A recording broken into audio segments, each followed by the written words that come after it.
A lição de hoje é de número 13, voltados os olhos para a bendita esperança. Assim terminamos mais um trimestre estudando a Santa Palavra de Deus e já te agradeço pela sua presença aqui no canal. Hoje a aula tem muita informação para você. No final da aula vou dar para você uma palavra sobre a vinda de Jesus Cristo. É um reforço a mais para você aprender, além da leitura e comentário da lição que nós faremos hoje.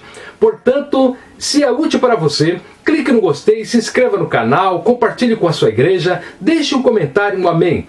Se você fizer isso, o YouTube sugere esta videoaula a outras pessoas e assim você será motivo de bênção também para outras vidas. Assista 2 ou 3 vezes para você aprender bem o conteúdo da lição. Voltados os olhos para a bendita esperança. Texto áureo. Aguardando a bem-aventurada esperança e o aparecimento da glória do grande Deus e nosso Senhor Jesus Cristo. Tito capítulo 2, versículo 13. Verdade prática. A nossa esperança é algo vívido e real. Não se baseia em utopia nem em imaginação humana, mas em fatos revelados na palavra de Deus e confirmados pela história. Leitura bíblica em classe. Atos capítulo 1, versículos 6 a 11. Aqueles, pois, que se haviam reunido, perguntaram-lhe, dizendo: Senhor, restaurarás tu neste tempo o reino a Israel? E disse-lhes: Não vos pertence saber os tempos ou as estações que o Pai estabeleceu pelo seu próprio poder. Mas recebereis a virtude do Espírito Santo, que há de vir sobre vós, e ser-me-eis testemunhas tanto em Jerusalém como em toda a Judéia e Samaria, até aos confins da terra. E quando dizia isto, vendo-o eles, foi elevado às alturas e uma nuvem o recebeu, ocultando-o a seus olhos. Estando com os olhos fitos no céu, enquanto ele subia, eis que junto deles se puseram 2 varões vestidos de branco, os quais lhe disseram: Varões galileus, por que estáis olhando para o céu? Esse Jesus, que dentre vós foi recebido em cima no céu, há de vir, assim como para o céu o vistes ir. Introdução. A expressão bendita esperança se refere à segunda vinda de Cristo, que é a esperança da igreja desde que Jesus retornou ao céu. Essa expectativa vem aumentando à medida que o tempo vai passando.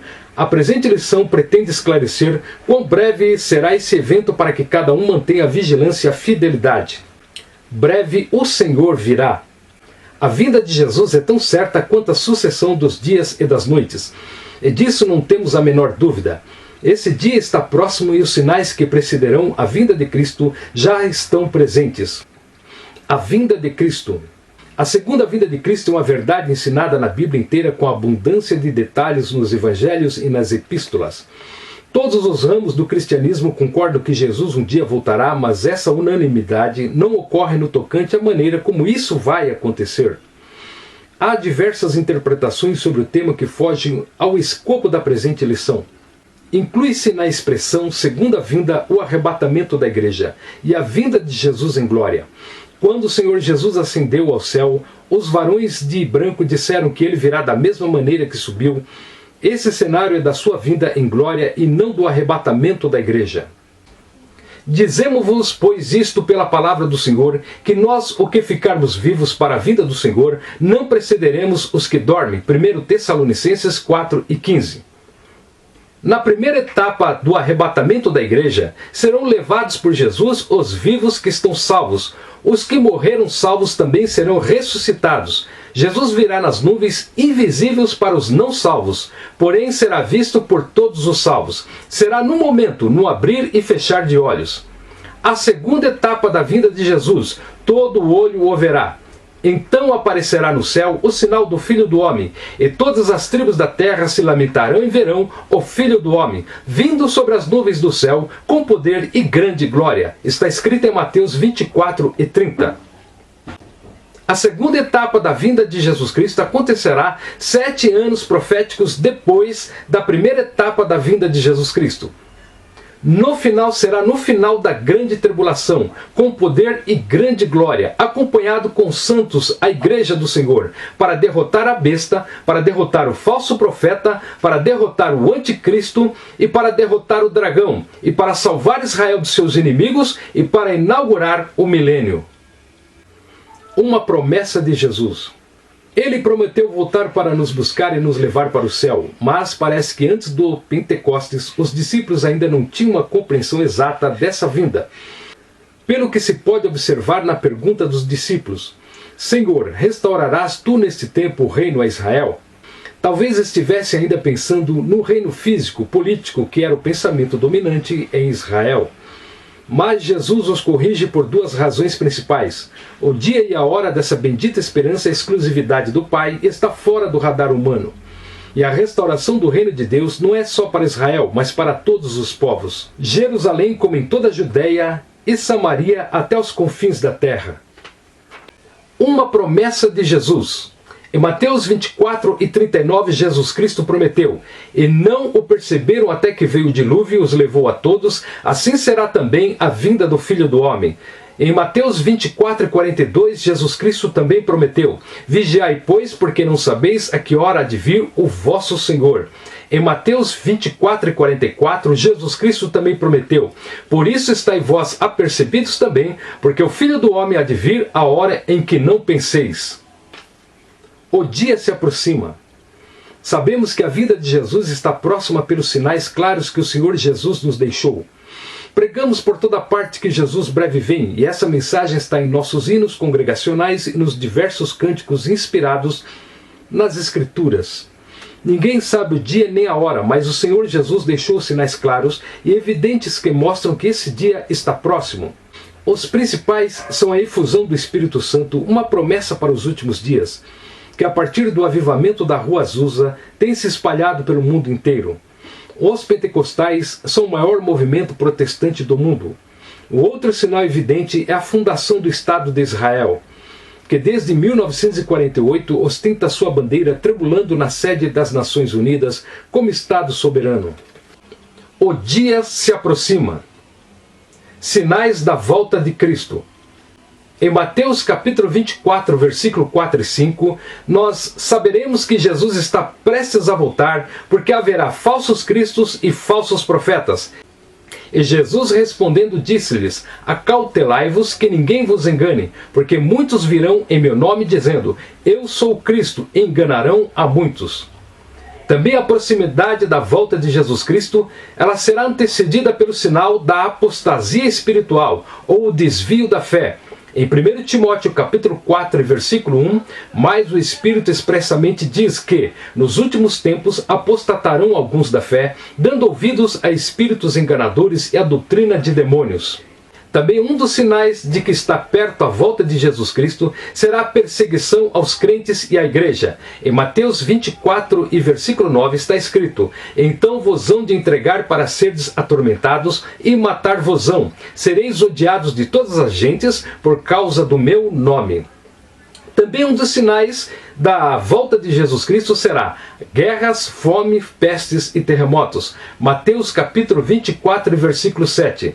Porquanto se levantará nação contra nação, e reino contra reino, e haverá fomes, pestes e terremotos em vários lugares. A necessidade de vigilância.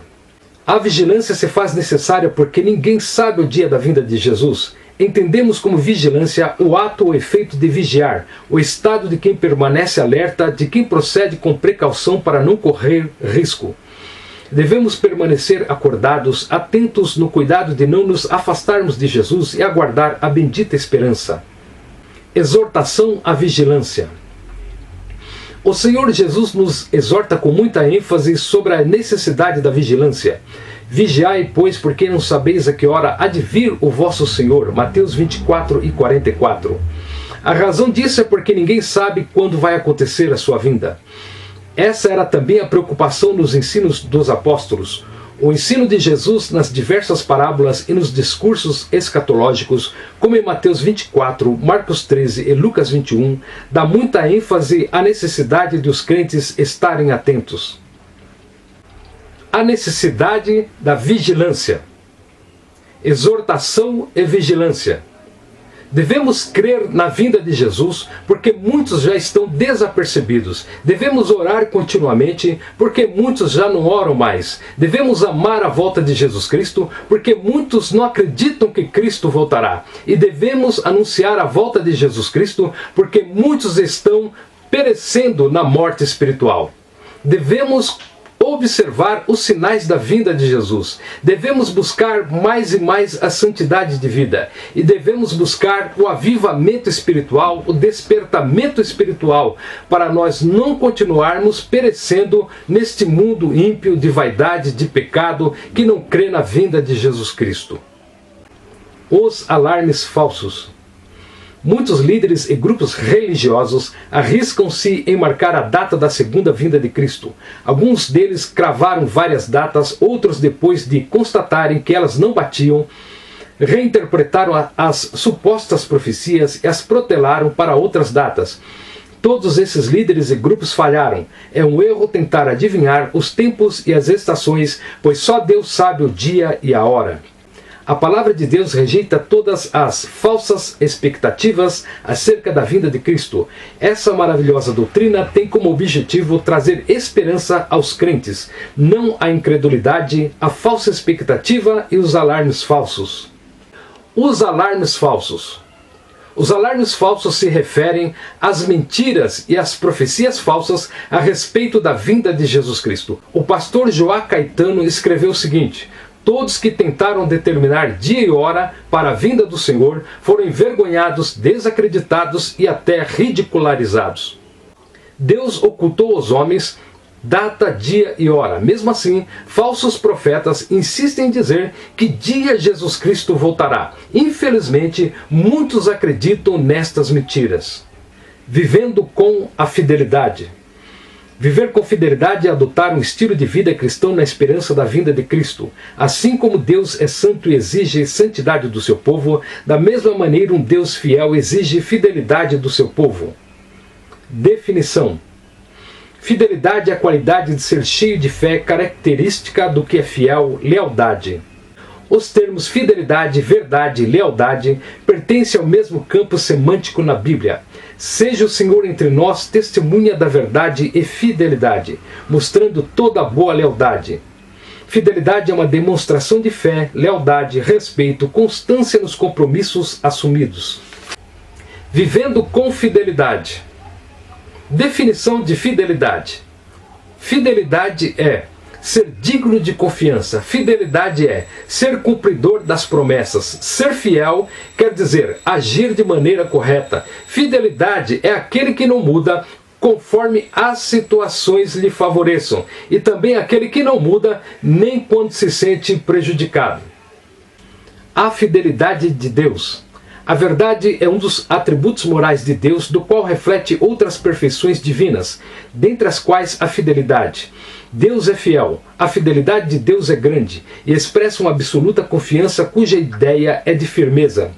Assim como ele cumpriu a promessa da vinda do Salvador do mundo, de igual modo a segunda vinda de Cristo podemos considerar como um fato incontestável. A fidelidade de Deus. O nosso Deus não muda, o nosso Deus não mente, o nosso Deus cumpre as suas promessas. Deus mantém aliança com aquele que lhe é fiel. Deus mantém a sua palavra independente das nossas fraquezas. A fidelidade de Deus se comprovou no nascimento de Jesus Cristo, como foi profetizado no Antigo Testamento. Também se comprovou na morte de Jesus Cristo, como foi profetizado no Antigo Testamento. Também na ressurreição de Cristo, como foi profetizado no Antigo Testamento. Também a fidelidade de Deus se comprovará no arrebatamento da igreja, como foi profetizado no Novo Testamento, e também na vinda de Jesus Cristo em glória, como está profetizado no Novo Testamento. A fidelidade como virtude cristã. Os atributos morais de Deus são aqueles cujas ressonâncias e reflexos são vistas nas criaturas humanas. A fidelidade é uma das virtudes cristãs proveniente do Espírito na vida do crente. Essa verdade é ensinada em toda a Bíblia, de maneira direta nos relatos históricos e proféticos, nas parábolas e ilustrações, como importante virtude na vida cristã. A fidelidade como virtude cristã.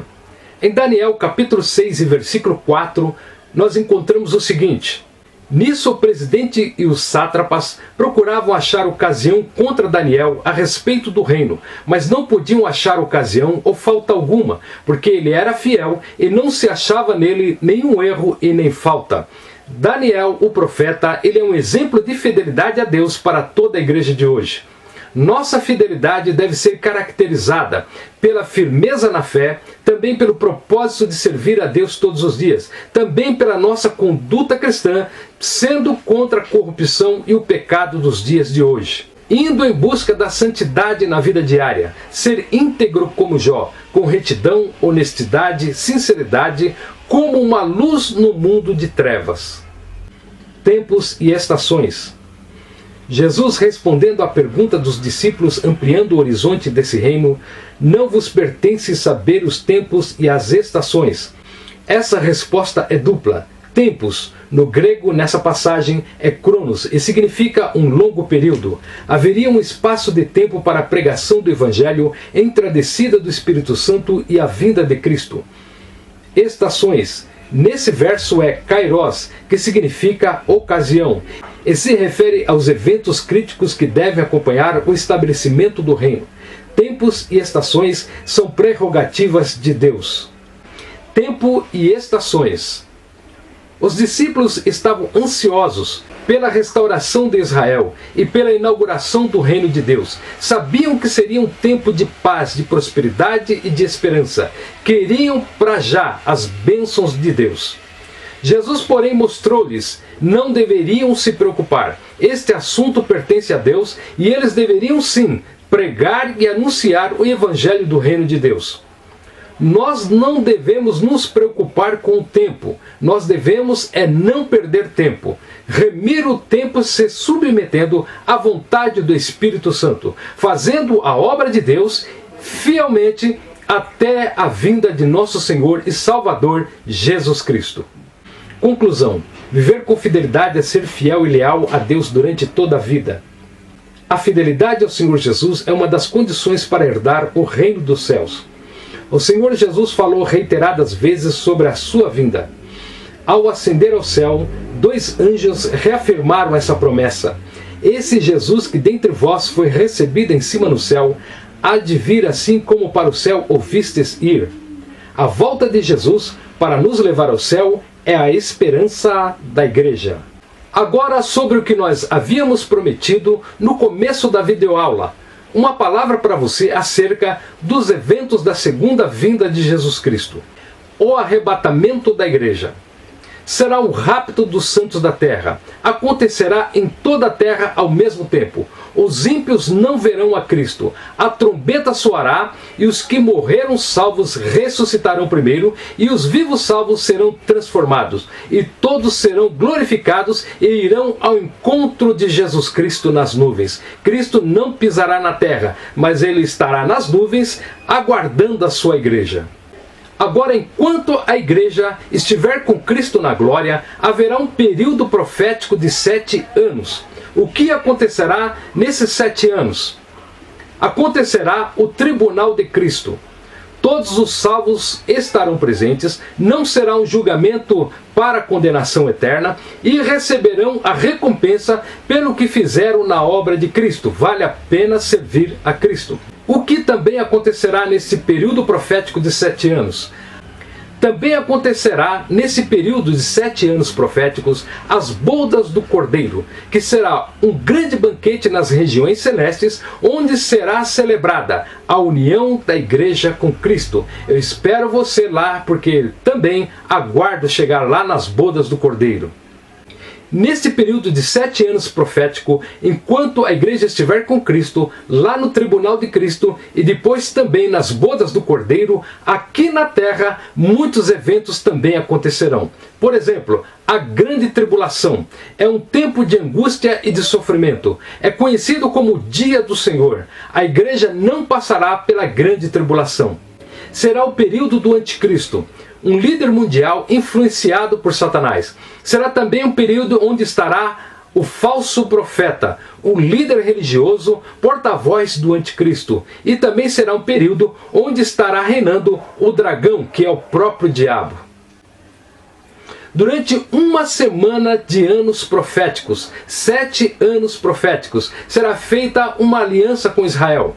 Durante 3 anos e meio proféticos, haverá paz na terra, haverá prosperidade na terra, e o mundo inteiro se regozijará com o governo do anticristo. Porém, Nos próximos 3 anos e meio será quebrada a aliança com Israel, porque o anticristo vai querer ser adorado dentro do templo dos judeus, e os judeus não aceitarão. Os cristãos que ficaram no arrebatamento e abandonaram o pecado e rejeitaram o sinal da besta serão terrivelmente perseguidos até a morte.